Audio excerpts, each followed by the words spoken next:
महाराष्ट्र में loudspeaker versus Hanuman Chalisa का विवाद थमने का नाम नहीं ले रहा है। इसी कड़ी में एक और नाम जुड़ चुका है, जो कि अमरावती के निर्दलीय सांसद नवनीत राणा का है। उन्होंने अपने पति विधायक रवि राणा के साथ मिलकर सीधा सीएम उद्धव ठाकरे को चुनौती दी है। दरअसल राणा दंपत्ति ने सीएम उद्धव ठाकरे के निवास स्थान मातोश्री के बाहर हनुमान चालीसा पढ़ने का निर्णय लिया। फिर क्या था, उसके बाद शिव सैनिकों में ये विवाद किसी दावानल की तरह फैल गया। उसके बाद तमाम शिव सैनिक राणा दंपत्ति के घर के बाहर जमा हो गए और हंगामा करने लगे। लेकिन राणा दंपत्ति पर हनुमान चालीसा पढ़ने का परवान इस कदर चढ़ा था कि वो पुलिस के नोटिस के बावजूद भी अपने फैसले पर अड़े रहे। लेकिन शाम होते तक राणा दंपत्ति ने ये फैसला टाल दिया। अब वो हनुमान चालीसा मातोश्री के बाहर नहीं पढ़ेंगे और इसकी दलील देते हुए उन्होंने कहा कि प्रधानमंत्री मुंबई का दौरा करने वाले हैं, जिसके चलते वो नहीं चाहते कि मुंबई की कानून व्यवस्था में किसी भी तरह की त्रुटि रह जाए। इससे पहले दिन भर राणा दंपत्ति के खार स्थित घर पर जमकर हंगामा हुआ। सियासत इस कदर परवान चढ़ी कि शिव सैनिकों ने राणा के घर के बाहर लगे बैरियर तोड़ दिए, साथ ही घर में घुसने की भी कोशिश की। शिव सैनिकों का कहना था कि वे अमरावती का कचरा साफ करने आए हैं। हालांकि महाराष्ट्र के गृह मंत्री दिलीप वालसे पाटिल इस पूरे विवाद को आंखों पर पट्टी बांधे देखते रहे। उनके मुताबिक मुंबई और महाराष्ट्र में कानून व्यवस्था की स्थिति बहुत अच्छी है। बस कुछ लोग हैं जो विभिन्न घटनाओं के जरिए ये दिखाने की कोशिश कर रहे हैं कि कानून व्यवस्था की स्थिति अच्छी नहीं है। यहाँ तक कि संजय राउत ने राणा दंपत्ति को बंटी बबली की जोड़ी तक बता दिया। दरअसल ये विवाद हनुमान चालीसा को लेकर नहीं बल्कि सियासी है। सत्ता पक्ष में बैठी शिवसेना लगातार इस तरह के मुद्दों से घिरती नजर आई है, चाहे वो पालघर का मुद्दा हो या फिर लाउडस्पीकर विवाद और अब हनुमान चालीसा का विवाद। तमाम ऐसे मुद्दों से शिवसेना की हिंदुत्ववादी छवि पर चोट होती आई है और बीजेपी लगातार इसी जख्म को उकेरती रही है। ऐसे में देखना होगा कि बाला साहब ठाकरे की जो हिंदुत्ववादी छवि थी उसको शिवसेना बरकरार रखती है या फिर इसी तरह उस छवि पर पलीता लगाती रहेगी। चुभती जलती गर्मी, जी हाँ, गर्मी ने लोगों का हाल बेहाल कर दिया है। आसमान सिर्फ और सिर्फ आग बरसा रहा है और ऐसे में लोगों को मजबूरन घरों में पैक कर दिया है। सूरज की किरणों में निकलते के साथ शरीर का झुलसना शुरू हो रहा है और लोगों के दिल और दिमाग में सिर्फ एक ही सवाल है, आखिर इस गर्मी से राहत कब मिलेगी, आखिर इंद्र देवता बारिश कब करेंगे। लेकिन मौसम विभाग की तरफ से साफ कहा गया है कि अभी इस गर्मी से राहत नहीं मिलेगी। दिल्ली, हरियाणा, पंजाब समेत देश के अलग अलग राज्यों में भीषण गर्मी जारी है। गर्मी ने लोगों के पसीने छुड़ा दिए हैं, लोगों का हाल बेहाल है। हालांकि गर्मी से राहत पाने के लिए लोग हिमाचल प्रदेश का रुख कर रहे हैं, लेकिन ऐसे में हिमाचल प्रदेश के ज्यादातर राज्यों में भी तापमान 30 डिग्री के पार पहुंच चुका है। लेकिन राहत की और अच्छी बात यह है कि हिमाचल प्रदेश में भी दूसरे राज्यों से सैलानी पहुंच रहे हैं, जिस वजह से व्यापारियों के चेहरे पर खुशी है। ऐसे में मौसम विभाग की तरफ से साफ कहा गया है कि आने वाले कुछ दिनों में पहाड़ी राज्यों पर बारिश और बर्फबारी हो सकती है, जिस वजह से मैदानी राज्यों में गर्मी से लोगों को राहत मिल सकती है। हालांकि मैदानी राज्यों में अभी मानसून आने में कुछ समय है। केंद्रीय गृह मंत्री अमित शाह ने शनिवार को बिहार का दौरा किया। इस दौरान अमित शाह की मौजूदगी में बिहार के लोगों ने 77,700 तिरंगे फहराकर पाकिस्तान का वर्ल्ड रिकॉर्ड तोड़ दिया। स्वतंत्रता संग्राम के महानायक बाबू वीर कुंवर सिंह के विजय उत्सव पर भोजपुर के जगदीशपुर में ये रिकॉर्ड बनाया गया। इससे पहले ये रिकॉर्ड पाकिस्तान के नाम था। अब पाकिस्तान का गुरूर चकनाचूर करके भारत ने ये रिकॉर्ड भी अपने नाम कर लिया है। साथ ही अमित शाह ने वीर कुंवर सिंह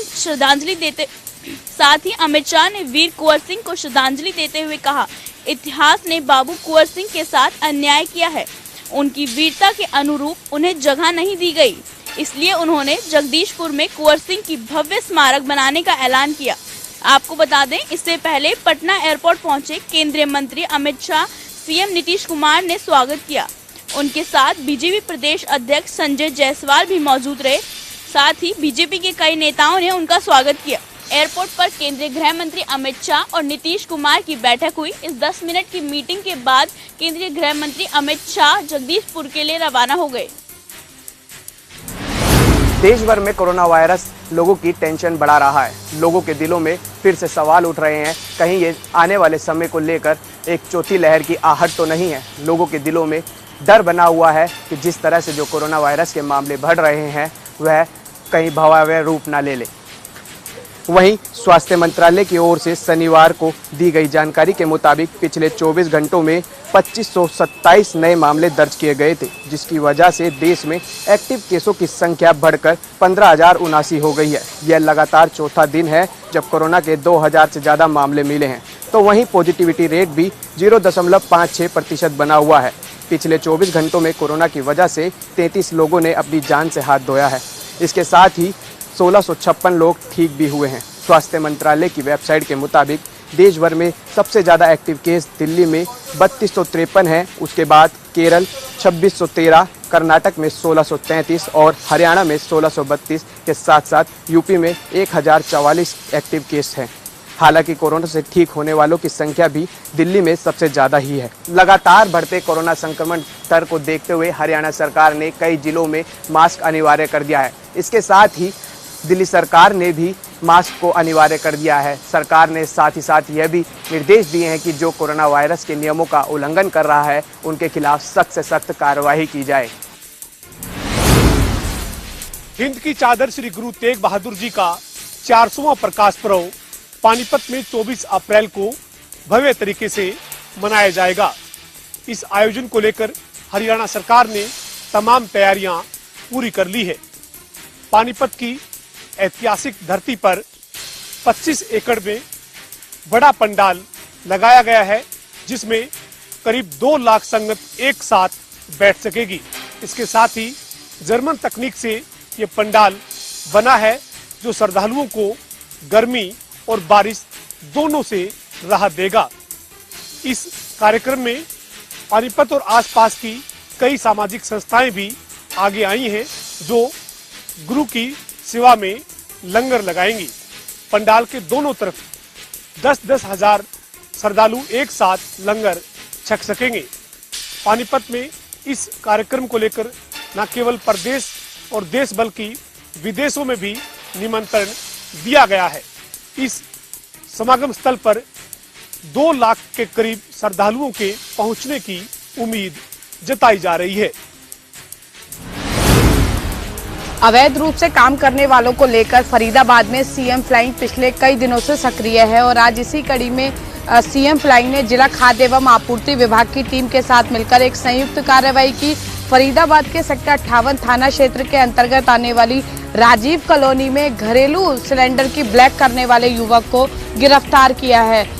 टीम ने इस कार्रवाई के दौरान 75 घरेलू सिलेंडर बरामद किए हैं। वहीं साथ पुलिस ने युवक को हिरासत में लेते हुए इस बात की जांच करनी शुरू कर दी है कि आखिर कब से ये गोरख धंधा चल रहा था और आखिर गैस एजेंसी संचालकों को इस बात की जानकारी थी या नहीं। आपको बता दें कि फरीदाबाद में बड़े स्तर पर घरेलू सिलेंडर्स की ब्लैक मार्केटिंग की जा रही है और इसकी शिकायत लगातार सीएम फ्लाइंग और जिला खाद्य एवं आपूर्ति विभाग को मिल रही थी, जिस पर आज बड़ा संज्ञान टीम ने लिया है। बता दें कि अवैध रूप से काम करने वालों को लेकर सीएम फ्लाइंग जो है वो लगातार छापेमारी कर रही है और जिसकी वजह से अवैध कार्य करने वालों में हड़कंप मचा हुआ है। गुरुग्राम में ओमिक्रॉन वेरिएंट का एक नया मरीज मिला है, जिसके कारण रोहतक पीजीआई को भी अलर्ट मोड पर रखा गया है। वहीं रोहतक पीजीआई के सीनियर डॉक्टर ईश्वर सिंह का कहना है कि पीजीआई में पूरी तरह से तैयारियां कर ली गई है ताकि किसी भी स्थिति से निपटा जा सके। उनका कहना है कि गुरुग्राम में नया वेरिएंट मिला है, इसी को लेकर वह सजग हैं और रोहतक पीजीआई में 300 बेड को रिजर्व रखा गया है और सी ब्लॉक को कोविड केयर सेंटर में तब्दील कर दिया गया है। वहीं उनका कहना है कि ऑक्सीजन पीजीआई के खुद के ऑक्सीजन प्लांट है और बे केयर नीकू को भी अलर्ट मोड पर रखा गया है ताकि किसी भी स्थिति से निपटा जा सके। वहीं उन लोगों से अपील की है कि कोविड के वैक्सीनेशन जरूर करवाएं ताकि इस महामारी से बचा जा सके। किसी ने भी अगर दोनों डोज नहीं लगवाई हैं तो दोनों डोज लगवाएं, अन्यथा बूस्टर डोज भी लगना शुरू हो चुकी हैं। वही लोगों से अपील की है कि कोरोना नियमों का पालन करें ताकि इस महामारी से बचा जा सके। बुलेट से पटाखे बजाकर लोगों को परेशान करने वालों की अब खैर नहीं को लेकर यमुनानगर पुलिस अब पूरे तरीके से सख्त हो चुकी है। यमुनानगर सिटी पुलिस ने इसी को लेकर मॉडल टाउन के पौष इलाके में जो है एक स्पेशल नाका लगाया और नाकेबंदी कर यहाँ पर चेकिंग की और कुछ युवक जो है बुलेट से पटाखे बजाते हुए मिले, उनकी जो है बुलेट के जो चालान काटे गए, साथ ही साथ जो दस्तावेज नहीं दिखा पाए उनको इम्पाउंड भी किया गया। वहीं से दौरान डीएसपी भी मौके पर पहुंचे, जो कि सरप्राइज चेकिंग करने के लिए आए थे और उन्होंने बताया कि जिस प्रकार से पिछले काफ़ी दिनों से शिकायतें मिल रही थी कि मॉडल टाउन के पौष इलाके में चले जो है हुड़दंग करते हैं और बुलेट से पटाखे बजाते हैं, जिससे ना सिर्फ ध्वनि प्रदूषण होता है बल्कि जो बुजुर्ग लोग हैं उनके पीछे आकर अचानक से जब पटाखे बजाए जाते हैं तो उससे जो है काफ़ी भयभीत हो जाते हैं। तो इसको लेकर काफ़ी शिकायतें जो है लोगों द्वारा मिल रही थी और इसी को लेकर आज यमुनानगर पुलिस द्वारा नाकेबंदी की गई और जो बुलेट बाइक से पटाखे बजा रहे थे युवक उनके चालान काटे गए। साथ ही उन्होंने कहा कि यह कार्रवाई आगे भी जारी रहेगी, क्योंकि जिस प्रकार से शिकायतें मिली थी कि नाकेबंदी करने के बाद, चेकिंग के बाद भी कुछ युवक आते थे और मॉडल टाउन के अंदर इस प्रकार से पटाखे बजाकर जो है घूमते थे और लोगों को परेशान करते थे। अब पुलिस का कहना है कि इन युवकों को जो है पकड़ा जाएगा ताकि इस प्रकार से किसी को परेशान न किया जाए और जो भी नियमों की उल्लंघना करेगा उसके खिलाफ कार्रवाई करेगी। न सिर्फ एक दिन के लिए बल्कि आगे भी ये अभियान जारी रहेगा। पूरे उत्तर भारत के साथ राजधानी दिल्ली में भी लगातार गर्मी बढ़ती चली जा रही है। बढ़ती हुई गर्मी से आम लोगों की परेशानी भी कहीं ना कहीं बढ़ती हुई नजर आ रही है। मौसम विज्ञान केंद्र की माने तो आने वाले दिनों में भी बढ़ती हुई गर्मी से राहत मिलती हुई नजर नहीं आएगी। आने वाले दिनों में भी दिल्ली समेत आसपास के इलाकों में तापमान में बढ़ोतरी देखने को मिलेगी। आने वाले दिनों में तापमान 3 से 4 डिग्री तक बढ़ सकता है। इसके अलावा बात अगर आने वाले दिनों में की जाए तो आने वाले दिनों में लू के थपेड़ों से भी लोग परेशान नजर आएंगे। मौसम विज्ञान केंद्र का कहना है कि दोपहर के समय लोगों को बाहर निकलने से बचना चाहिए। दोपहर के समय गर्मी लगातार बढ़ रही है। हालांकि बाजारों में भी दोपहर के समय कहीं ना कहीं लोग जो है वो बाहर निकलते हुए बचते नजर आ रहे हैं और शाम के समय बाजारों में चहलकदमी देखने के लिए मिलती है। आने वाले दिनों में भी गर्मी इसी तरीके से बढ़ेगी और फिलहाल बढ़ती हुई गर्मी से दिल्ली समेत आसपास के इलाके के लोगों को कोई राहत मिलती हुई नजर नहीं आएगी। हरियाणा के परिवहन मंत्री मूलचंद शर्मा ने आज बल्लभगढ़ के कल्पना चावला पार्क में स्वच्छता अभियान की शुरुआत करते हुए लोगों को संदेश दिया कि हमने आसपास के इलाकों को स्वच्छ और साफ रखना चाहिए।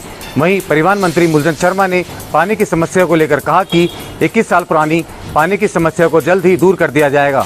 आज़ादी के अमृत महोत्सव के तहत प्रदेश के कैबिनेट मंत्री मूलचंद शर्मा ने बल्लभगढ़ के कल्पना चावला पार्क में मेगा सफाई अभियान की शुरुआत की। अभियान की शुरुआत करते हुए लोगों से अपील करते हुए पंडित मूलचंद शर्मा ने कहा कि हमें इलाके को पूरे तरीके से स्वच्छ और साफ रखना चाहिए। साथ ही पार्क में सफाई कर्मचारियों की समस्याओं को सुनकर जल्द ही उन्हें दूर करने का आश्वासन भी दिया। साथ ही पंडित मूलचंद शर्मा ने बताया कि शहर में 44 करोड़ की लागत से नए रेनिवेल ट्यूबवेल तैयार होंगे। परिवहन मंत्री ने कहा कि जल्द ही फरीदाबाद के तमाम सीवर मेन हॉल दुरुस्त कर दिए जाएंगे। साथ ही उन्होंने कहा कि हादसों को लेकर जांच की जा रही है और जल्द ही जांच में जो भी दोषी पाया जाएगा उसके खिलाफ सख्त से सख्त कार्रवाई की जाएगी। एक तो गर्मी की तपिश और दूसरी तरफ पानी की दिक्कत। ग्रामीण क्षेत्रों के अंदर लगातार पानी की दिक्कत बनी हुई है। आज वहीं कहाड़ी गांव के अंदर पीने के पानी को लेकर लोगों ने रेवाड़ी बेरली रोड को जाम कर दिया। जो कहाड़ी के पास ग्रामीणों ने जाम लगाया, महिलाएं भी उसके ऊपर बैठ गई, मटका लेकर बैठी थी। उनका कहना है कि काफी समस्याएं पानी को लेकर आ रही है। पिछले 1 महीने से पीने के पानी की लगातार दिक्कत हो रही है। इसको लेकर जन स्वास्थ्य विभाग के अधिकारी भी मौके पर पहुंचे और पुलिस भी, जिन्होंने ग्रामीणों को समझा बुझाकर जाम को खुलवाया और आश्वासन दिया है कि जो पानी की समस्या है उसको निकट भविष्य में दूर कर दिया जाएगा। चौधरी में आज 10वीं क्लास की पढ़ने वाली एक छात्रा ने फांसी लगाकर अपनी जीवन लीला समाप्त कर दी है। मिली जानकारी के अनुसार छात्रा मध्य प्रदेश के छतरपुर जिले की रहने वाली थी। तो उसके माता पिता यहाँ मजदूर का काम करते हैं, उन्हीं के साथ रहती थी और लगभग पिछले 10 साल से यहाँ रहते थे। हाल ही में छात्रा ने 10वीं क्लास के एग्जाम भी दिए हैं, लेकिन अभी मृत्यु के कारणों का कोई पता नहीं चल पाया है। परिजनों के अनुसार किसी प्रकार की कोई परेशानी नहीं थी। अब छात्रा ने ये कदम उठाया तो क्यों उठाया? मौके पर पहुंची पुलिस कार्रवाई में लगी हुई है और पुलिस को आशंका है कि हाल ही में हुए 10वीं के एग्जाम में छात्रा को कुछ जो है संकोच लगा होगा, जिस कारण वो डिप्रेशन में ये कदम उठा सकती है। हालांकि कन्फर्म अभी कुछ कहा नहीं जा सकता। गुरुग्राम में बदमाशों हौसले बुलंद होते जा रहे हैं। बदमाश आए दिन किसी न किसी वारदात को अंजाम देते हैं और फरार हो जाते हैं और पुलिस के हाथ खाली रह जाते हैं। यही मामला देखने को मिला सोना चुंगी नंबर 1 पर, जहां एक नकाबपोश आया, उसने एक के बाद एक 2 गोलियां दागी, जिसे दुकानदार बाल बच गया। तुरंत सूचना मिलते ही पुलिस मौके पर पहुंची। विधायक भी मौके पर पहुंचा और पुलिस ने छानबीन शुरू कर दी। सीसीटीवी फुटेज भी निकाली जा रही है। यही दुकानदार का कहना है कि एक बार 2018 में भी ऐसे ही वारदात को अंजाम दिया गया था। अब देखना यह होगा पुलिस अपराधियों तक पहुंच पाती है या फिर अपराधी बेखौफ होकर ऐसे ही घूमते नजर आएंगे। भिलवा पुलिस ने गो तस्करी के लिए ले जा रही 5 गायों को तस्करों से मुक्त कराया। जांच अधिकारी राम प्रकाश ने बताया कि कैथल गोरक्षा दल द्वारा उन्हें सूचना मिली थी कि कुछ गायों को एक पिकअप गाड़ी में भरकर तस्करी के लिए ले जा रहा है। उन्होंने गलेडुआ रोड पर नाकाबंदी की, जिसमें पिकअप गाड़ी से 5 गाय मिली। एक गाय की मौके पर मौत हो चुकी थी। मौके पर डॉक्टर को बुला करके अन्य गायों का उपचार किया गया और तस्कर को गिरफ्तार कर लिया है। फिलहाल पुलिस इस मामले की जांच कर रही है। कस्बा बबैन के गांव गुड़ा में उस वक्त सनसनी फैल गई जब खेल स्टेडियम के बाहर एक शव मिला। घटना की जानकारी लगते ही पुलिस मौके पर पहुंची और फोरेंसिक टीम को भी बुलाया गया। शुरुआती जांच में शव की शिनाख्त की गई।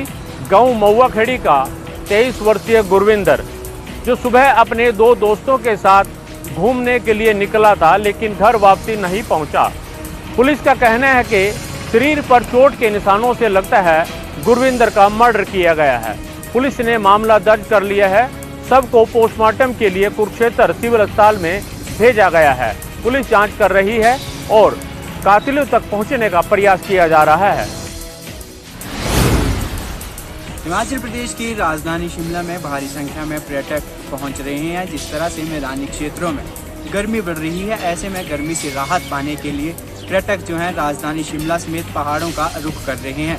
वहीं शिमला में ट्रैफिक एक बहुत बड़ी समस्या बनती जा रही है। पिछले वीकेंड में जिस तरह से करीब 3 दिनों में ही जो है 16,000 गाड़ियां हिमाचल प्रदेश की राजधानी शिमला में प्रवेश कर चुकी थी। ऐसे में लोगों को जो है जाम से काफ़ी समस्या देखने को मिल रही थी। लोगों को काफ़ी दिक्कतें इससे आ रही थी। वहीं इस बार जो है पुलिस ने प्लान जो है जाम के लिए तैयार कर लिया है ताकि शिमला में किसी भी तरह का जाम ना लगे। डीएसपी हेडक्वार्टर कमल वर्मा ने बताया कि इस बार जाम से निपटने के लिए शिमला पुलिस ने एक अतिरिक्त पुलिस तैनात की है, जिससे जहां पर ज़्यादा भीड़ भाड़ वाले इलाके जो हैं वहां पर इस पुलिस बल को तैनात किया जाएगा। इसके अलावा शिमला पुलिस ने 20 अतिरिक्त वॉलेंटियर भी हायर किए हैं, जिन्हें रोड के लिए लिफ्ट हो, जहां पर लोग अक्सर पार्किंग करते हैं, या फिर लक्कड़ बाजार की बात करें या फिर ढली की बात करें, यहाँ पर अधिकांश जो हमने जाम देखा है। ऐसे में इस पुलिस बल को जो है और वॉलेंटियर को वहाँ पर तैनात किया गया है ताकि लोगों को जाम की समस्या से ना जूझना पड़े। वहीं बता दें कि जिस तरह से पिछले कुछ दिनों में पिछले वीकेंड की बात करें तो भारी संख्या में पर्यटक पहुंचे थे, वहीं इस बार भी जो है भारी संख्या में पर्यटक आने की उम्मीद है। ऐसे में शिमला पुलिस ने इस बार पहले ही ट्रैफिक के लिए प्लान तैयार कर लिया है। आम आदमी पार्टी के संयोजक अरविंद केजरीवाल अपने 1 दिवसीय दौरे को लेकर आज जिला कांगड़ा पर थे। इस दौरान आम आदमी पार्टी के संयोजक अरविंद केजरीवाल ने जम्बी के मैदान में जो है एक जनसभा को भी संबोधित किया। इस मौके पर अरविंद केजरीवाल ने कहा कि भाजपा और कांग्रेस दोनों सरकारों ने ही हिमाचल के हक को जो है कहीं ना कहीं बेच दिया है और हिमाचल की आज ऐसी दुर्दशा हो चुकी है कि यहाँ पर सरकारी स्कूलों की जो हालात है वो बद से बदतर है। उन्होंने कहा कि अगर आगामी चुनावों के दौरान आम आदमी पार्टी की सरकार बनती है तो वह सबसे पहले जो है हिमाचल प्रदेश में जो स्कूल हैं, सरकारी स्कूल हैं, उनकी दशा सुधारने का सबसे पहले वो प्रयास करेंगे। और अगर बात की जाए इस जनसभा में पहुंचे हुए कार्यकर्ताओं की, तो न केवल जिला कांगड़ा से बल्कि हिमाचल प्रदेश के कई अन्य जिलों से भी भारी संख्या में जो कार्यकर्ता हैं आम आदमी पार्टी के, वो इस चंबी मैदान में पहुंचे हुए थे। ऊना के साथ लगते हरोली विधानसभा क्षेत्र के अधीन आते गांव सिंगा में 2 टिफिन बम मिलने से आसपास के क्षेत्र में सनसनी फैल गई। लोगों में अचानक इस बात को सुनकर डर सा महसूस होता हुआ नजर आया। आपको बता दें कि 2 लोगों को आज पंजाब पुलिस ने दबिश देकर ऊना के सिंगा गांव से पकड़ा है। उनको पिछले दिनों हुए पंजाब में सिलसिलेवार लुधियाना, नवांशहर और मणिकरण में हुए बम ब्लास्ट को लेकर उनको गिरफ्तार किया है। आपको बता दें कि कुलदीप कुमार जो कि लुधियाना का ही निवासी है, वहीं अमन कुमार जो कि हिमाचल के गांव सिंगा का निवासी है। पुलिस ने उनको पकड़ने के उपरांत गहन पूछताछ शुरू कर दी है। पुलिस का कहना है कि इनसे और भी जो है तार जुड़े हुए नजर आ रहे हैं, क्योंकि आज गांव सिंगा के कुएं में जब 2 बम जिंदा बरामद हुए तो पहले पुलिस ने उन बम्बों को डिफ्यूज किया और उसके बाद इनको पकड़कर गहन पूछताछ के लिए पंजाब ले गई।